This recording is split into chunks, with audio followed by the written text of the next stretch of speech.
Hi అండి, అందరూ ఎలా ఉన్నారు? బాగున్నారా? ఈరోజు నా స్టైల్లో మటన్ మామిడికాయ ఎలా చేయాలో చూపిస్తున్నాను, మీరు కూడా చూడండి. ఈ రెసిపీ మీకు నచ్చినట్లయితే మీరు కూడా ట్రై చేసి ఎలా వచ్చిందో నాకు కామెంట్ చేయండి. ఈ రెసిపీ ఫుల్ వీడియో ఛానల్లో ఉంది, మీరు కూడా చూడండి. మీరు చాలామంది నా ఛానల్ సబ్స్క్రైబ్ చేసుకోవట్లేదండి, ప్లీజ్ సబ్స్క్రైబ్ చేసుకోరా. నేను రోజు ఒక వీడియో పెట్టడానికి ట్రై చేస్తున్నానండి.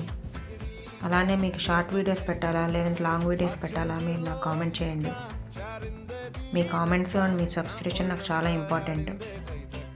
Please subscribe my channel.